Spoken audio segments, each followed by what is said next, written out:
नमस्कार, आप देख रहे हैं द न्यूज रूम 24 आवाज और मैं हूं पवन शर्मा। जम्मू कश्मीर लद्दाख हाईकोर्ट की खंडपीठ ने कहा है क्या जम्मू कश्मीर सरकार के पास कोई भी ईमानदार आईएएस अधिकारी नहीं है। मामला जो है वो गन लाइसेंस का है और मामला बहुत पुराना है। इस मामले में कल एक नया मोड़ आया है, उसको लेकर आज हम चर्चा करेंगे। लेकिन आप इस प्रोग्राम को देखें, लाइक करें, शेयर करें और साथ साथ अपने कमेंट भी करें, राय रखें अपनी कि आखिर मामला जो है किस तरीके से काम कर रहा है और आप लोग क्या सोचते हैं। मेरे साथ हैं एडवोकेट शेख शकील और मेरे एग्जीक्यूटिव एडिटर दीपक खजूरिया। पहला सवाल आपसे शकील साहब, कोर्ट ने अगर कहा जाए तो फटकार ही लगाई है कि जम्मू कश्मीर सरकार के पास कोई भी आईएएस ईमानदार अधिकारी नहीं है जो आप उसको एडमिनिस्ट्रेटिव सेक्रेटरी लगा सकते थे।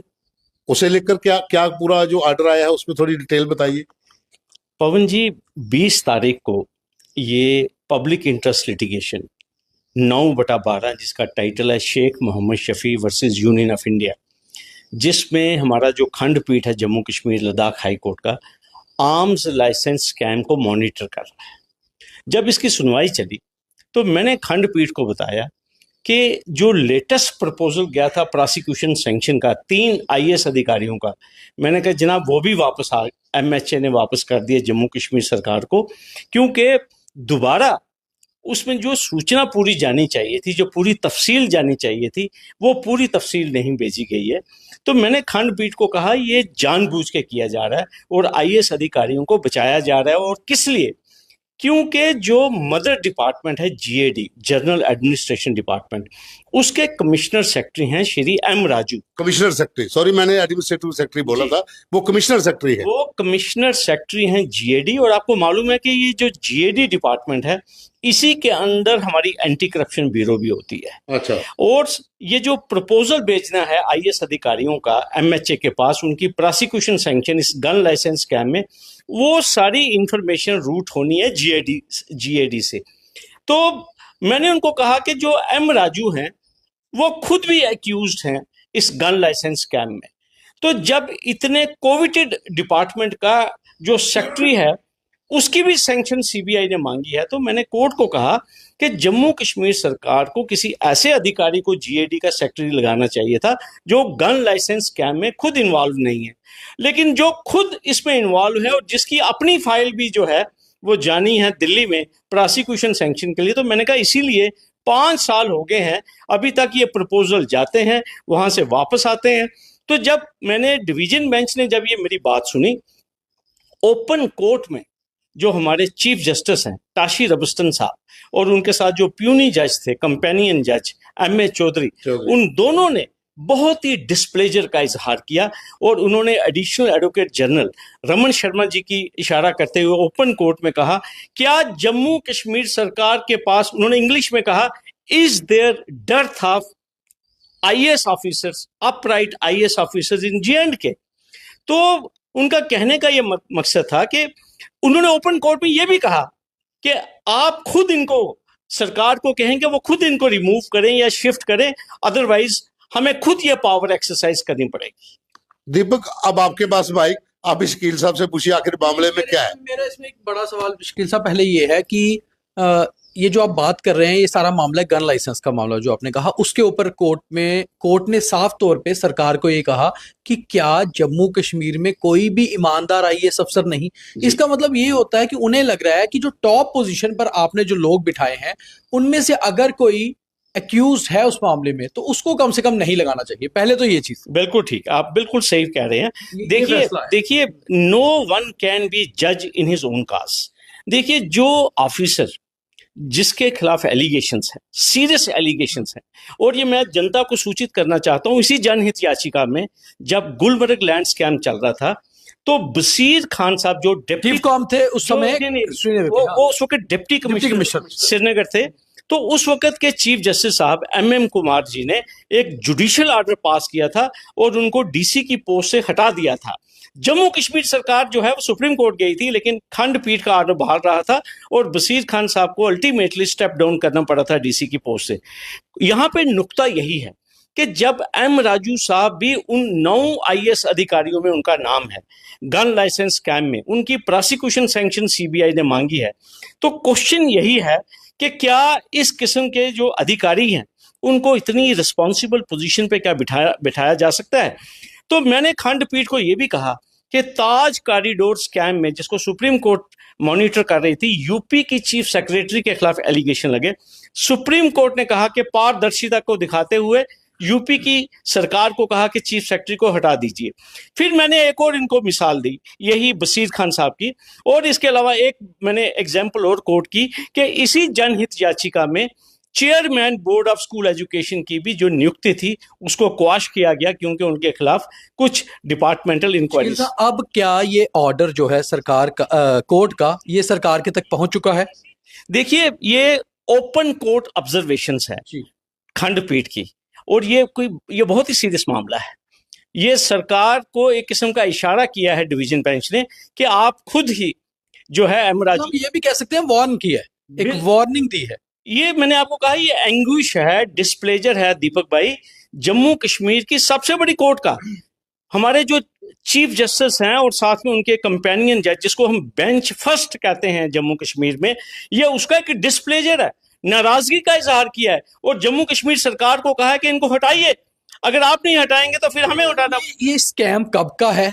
अभी तक इसमें जो इन्वॉल्वमेंट हुई, आपने बताया 9 तो आईएएस अधिकारियों के नाम इसमें हैं, डिले नहीं हो रहा? क्या आपको लगता है इस पर जो रिजल्ट आने चाहिए डिले नहीं हो रहे? आपने बिल्कुल वजह फरमाया। देखिए, 2021 में जो केएस ऑफिसर्स हैं, जेकेएस, उनकी प्रोसिक्यूशन सैंक्शन जो है इसी एलजी इंतजामिया ने दी है। मतलब सारे हो गए, वो सभी हो गए, उनके सबकी सैंक्शन दे दी। अच्छा, लेकिन ये जो हमारे आईएएस अधिकारी हैं, सीबीआई 2021 से पीछे पड़ी हुई है जम्मू कश्मीर सरकार के कि भैया आप एमएचए को हमारी इन्वेस्टिगेशन की फाइलें भेजिए ताकि एमएचए वहां से प्रोसिक्यूशन सैंक्शन दे दे। और ये मैं आपको पवन भाई बताना चाहता हूं, सिर्फ एक आईएएस अधिकारी हैं, राजीव रंजन, जिनकी प्रोसिक्यूशन सैंक्शन एमएचए ने दे दी है। लेकिन बाकियों की जो फाइलें जाती हैं उनमें इतने डिफेक्ट होते हैं कि एमएचए फिर प्रपोजल वापस भेज देती है। तो इससे लगता यही है कि आईएएस अधिकारियों को शील्ड करने का ये एक सोचा समझा मंसूबा है। शकील साहब, एक सवाल मैं और पूछूंगा कि आखिर ये मामला जो है कितने करोड़ों का है, और जो जांच हुई जिसमें फर्जी गन लाइसेंस का जो मामला था, ये कब का है? पवन भाई, ये साल 2012 से लेकर 2016 का मामला, सिर्फ 4 साल, सिर्फ 4 साल का। और इन 4 सालों में सीबीआई ने जो अपनी जांच की है, उन्होंने कहा है कि 2,67,000 गैर कानूनी तौर पे गन लाइसेंस बने हैं। और सीबीआई ये भी कहती है कि ये जो गन लाइसेंस हैं ये मॉनिटरी कंसिडरेशन के ऊपर बने हैं, कि पैसे का दान प्रदान हुआ है। मनी ट्रेल जो है वो सीबीआई ने एस्टैब्लिश की है, अधिकारियों के अकाउंट्स में पैसे गए हैं, उन्होंने मॉनिटरी बेनिफिट्स लिए हैं। और सीबीआई बार बार कह रही है जम्मू कश्मीर सरकार को हमें सैंक्शन दीजिए। और मैं आपको बता दूं पवन भाई, ये करोड़ों का मामला है। इसमें मैं आपको बताऊंगा कि वो लोग जो कि एंटाइटल्ड नहीं थे, कोई रिकॉर्ड नहीं मेंटेन किया हुआ, ये सीबीआई ने अपनी स्टेटस रिपोर्ट जो हाई कोर्ट में दी है कि वो कहते हैं कि आंखें बंद करके जो है वो लाइसेंस जारी किए गए हैं। और सबसे बड़ी बात पवन भाई, ये नेशनल सिक्योरिटी का मामला है। आप खुद सोच लीजिए कि जम्मू कश्मीर से जो लाइसेंस्ड वेपन हैं वो कलकत्ता में मिलते हैं, वो राजस्थान में मिलते हैं, वो पंजाब में मिलते हैं, पूरे देश में मिलते हैं, क्योंकि नंबर सिर्फ ये 4 साल का है। और अगर मैं एक बात, अच्छा मैं आपकी बात समझ गया, 4 साल का है। अगर 4 साल के पहले और जो 12 से 16 का गैप हम अगर साइड पे छोड़ें, 4 साल का छोड़ दें, तो 16 से लेके अभी तक अगर ये पूरी जांच हो तो फिर मुझे नहीं लगता कोई आईएएस अधिकारी कोई ऐसा होगा जो जेएन के कैडर में, जिसको अब हम एगमेंट कैडर हैं, मुझे नहीं लगता कोई ऐसा आईएएस अधिकारी होगा जिसने लाइसेंस नहीं जारी किए होंगे। नहीं, एक और चीज है शेख साहब, मेरा सवाल है, इसमें बहुत कंफ्यूजन है व्यूअर्स को भी, पब्लिक को भी, कि क्या उस दौरान जितने भी लाइसेंस जारी हुए वो सभी थोड़ी फेक थे? जेन्युइन लाइसेंस भी तो जारी हुए ना? दीपक भाई, आप बिल्कुल सही बात कह रहे हैं। जेन्युइन लोगों के लाइसेंस जो हैं, आज हमारा जो आम शहरी है जम्मू कश्मीर का, वो उसका लाइसेंस रिन्यू नहीं हो रहा है।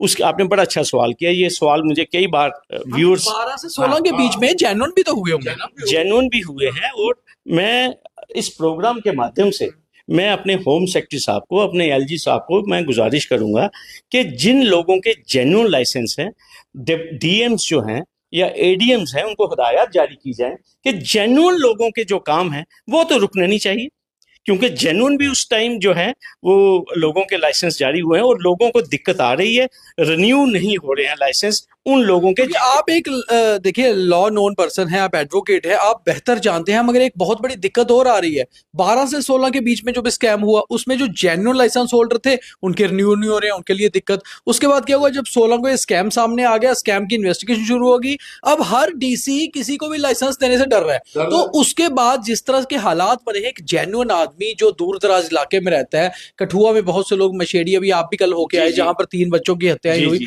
ऐसे इलाके में या बॉर्डर बेल्ट में अगर किसी को जेन्युइन पर्सन को अपना लाइसेंस लेना है वेपन का, उसे मिल नहीं रहा। वो उसकी आड़ में, फेक की आड़ में जेन्युइन आदमी को लाइसेंस नहीं मिल रहा, रिन्यू नहीं हो रहा और फेक का रिजल्ट नहीं आ रहा। तो कोर्ट कब तक इस पे आपको लगता है फाइनल एक डिसीजन देगा, सो दैट कि आगे भी काम चले? दीपक भाई, जनहित याचिका चल रही है, 20 या 24 अप्रैल इसकी फाइनल हियरिंग है। आपके माध्यम से वो तमाम लोग जिनको दिक्कत आ रही है वो अपने पर्टिकुलर्स हमारे साथ शेयर करें, या वो हाई कोर्ट को बताएं, या जो भी प्रॉब्लम्स उनको आ रही हैं वो सोशल मीडिया के द्वारा हमारे तक इंफॉर्मेशन पहुंचाए। मैं आपको आश्वासन देता हूं कि जो last next date of hearing है, मैं वहां पे ये जम्मू कश्मीर की अवाम की तरफ से इस इशू को आई विल रेज। तो जिस आदमी ने वेपन लाइसेंस जेन्युइन बनवाया है या बनवाने के लिए एप्लीकेशन लगाई है और दिक्कत आ रही है, वो प्लीज हमें भेजें, हमें डीएम करके बताएं, हम शेख शकील साहब तक ये बात पहुंचाएंगे, अगली हियरिंग में लगाएंगे, क्योंकि ये बहुत बड़ा मसला है। 12 से 16 के बीच में हम कहते हैं स्कैम हुआ, पर जब भी कोई स्कैम होता है उसमें सभी लोग तो फेक नहीं होते, उसमें फेक एक तबका होता है, जो जेन्युइन थे वो भी दिक्कतें झेल रहे हैं। कितने परसेंटेज फेक लाइसेंस बने होंगे या क्या उसकी फिगर है? देखिए दीपक भाई, मैंने आपको बता दिया, जो सीबीआई ने सितंबर में अपनी लेटेस्ट स्टेटस रिपोर्ट दी है, उन्होंने कहा है कि 12 और 16 के दरमियान 2,67,000 लाइसेंस इशू है। अच्छा, एक और चीज थी शेख शकील साहब, मैंने भी एक स्टोरी की थी करीबन 1-1.5 साल पहले कि पंजाब, राजस्थान, हरियाणा के लोगों के लाइसेंस यहाँ बने। तो मुझे लगता है इन 2 लाख में से बाहर वाले कितने होंगे और यहाँ वाले कितने होंगे? ये देखिए, पे भी इस्तेमाल हो गया ये दीपक भाई, ये देखिए ना, ये सूचना जो है ना, इन लोगों का नाम पते जो है ना, ये तो सीबीआई के पास हैं। जब वो सीबीआई चालान पेश करेगी वो उसके साथ सारी चीज़ें, और ये सारा रिकॉर्ड जो है ये सीबीआई ने इन्वेस्टिगेशन कंप्लीट करके जम्मू कश्मीर सरकार को दिया। और सिंस ये जो आईएएस अधिकारी हैं जिन्होंने ये लाइसेंस जारी किए हैं, क्योंकि वो जम्मू कश्मीर में सर्विस कर रहे हैं, तो सीबीआई ने जम्मू कश्मीर सरकार को रुजू किया कि आप हमें यूनियन ऑफ इंडिया से सैंक्शन दिलवाइए ताकि हम चालान जो है वो पेश कर सके। अब आप देख लीजिए, 2021 से लगातार सीबीआई जम्मू कश्मीर सरकार को रिक्वेस्ट किए जा रही है, और जम्मू कश्मीर सरकार जिसने 1 मिनट नहीं लगाया जेकेएएस ऑफिसर्स की प्रोसिक्यूशन सैंक्शन देने के लिए। अब क्योंकि ये आईएएस अधिकारी हैं तो इनका जो कैडर कंट्रोल होता है यूटी में वो एमएचए में होता है, तो ये फाइलें इनकी रूट करनी थी जीएडी ने एमएचए को। आप देख लीजिए, एक तरफ से 1 महीने के अंदर सैंक्शन होगी केएस ऑफिसर्स की, लेकिन अब 5 साल होने लगे हैं, अभी आईएएस सिवाय राजीव रंजन जी के किसी की भी प्रोसिक्यूशन की मुकम्मल फाइल जो है वो दिल्ली जाती नहीं है। अगर जाती भी है तो वो रिटर्न कर देते हैं कि भाई जो हमने सिंगल विंडो में प्रोसीजर बनाया है आप उसको फॉलो क्यों नहीं करते। बार बार एमएचए और डीओपीटी इनको कह रहा है हमें ये डॉक्यूमेंट चाहिए, लेकिन ये जानबूझकर इनकम्प्लीट प्रपोजल्स भेजते हैं ताकि इन आईएएस अधिकारियों को बचाया जाए। पवन जी, अगर मुझे लगता है यही सही सवाल है कोर्ट का कि अगर क्या आपके पास कोई आईएएस अधिकारी ईमानदार नहीं है, अगर है तो उनको आप चार्ज दीजिए और जिनका नाम आ रहा है उनको आप अलग रखिए। देखिए, इसमें एक सवाल मैं और मेरा है, जनता से भी है, कि जैसा दीपक ने पहले कहा और शकील साहब ने कहा कि जिन लोगों के जेन्युइन लाइसेंस हैं 2012 से लेकर 2016 तक, 4 साल में बहुत से ऐसे लोग होंगे जिनके ओरिजिनल भी हैं, जिनके ऊपर किसी तरह की कोई परेशानी नहीं है। अगर वो रिन्यू नहीं हो रहे, वो कोर्ट का दरवाजा खटका सकते हैं, शकील साहब से मिल सकते हैं, हमसे मिल सकते हैं। हमें आप डीएम करिए, जो प्रोग्राम आप देख रहे हैं इसमें अपना मैसेज करिए, हम आपसे कांटेक्ट करेंगे। मैं आखिरी सवाल लूंगा शकील साहब से, आखिर जो 9 लोग हैं, अगर केंद्र सरकार जो विभाग है जिन्होंने परमिशन देनी है जीएडी से, अगर सीधा वहां फाइलें चली जाती हैं, अगर परमिशन मिल जाती है तो नतीजा क्या होगा? नतीजा यही होगा कि जिस तरह राजीव रंजन जी के खिलाफ सीबीआई कोर्ट श्रीनगर में चालान पेश हुआ है, तो इसी तरह ये जो बाकी 8 या 9 आईएएस अधिकारी हैं, इनके खिलाफ भी जिस तरह केएस अफसरों के खिलाफ चालान पेश हुए हैं, तो इनकी भी प्रोसिक्यूशन इसी तरह कोर्ट में शुरू हो जाएगी। फिर इनको ट्रायल भुगतना है। अगर ये इनोसेंट होंगे तो बरी हो जाएंगे, अगर कोई गलती होगी तो फिर उसके बाद कोर्ट उसका फैसला करेगी। देखिए, आप जाते जाते एक चीज और भी बता दीजिए कि जम्मू कश्मीर डिस्टर्ब था, मिलिटेंसी का दौर जहां रहा, उस समय बहुत से लोग ऐसे थे ग्रामीण इलाकों में जिनको लाइसेंस मिले। आतंकियों से भी रक्षा करनी है, बीडीसी के तो चलो सरकार ने बीडीसी को अलग से दिए थे। अब जैसा दीपक ने पहले कहा, अब भी जरूरत है। अब बहुत से लोग हमें अपने प्रोग्राम जो नवी सरकार लोगों के मुद्दे है उसमें कहते हैं कि ग्रामीण इलाकों में वेपन की जरूरत है इस समय। तो क्या सरकार ने लाइसेंस, जैसे दुकानें ही बंद हो गई जम्मू में, क्या कोई प्रक्रिया शुरू करने का कोर्ट की तरफ से कोई ऑर्डर आ सकता है? एक तो पवन भाई आपने बड़ी इंपॉर्टेंट बात की है।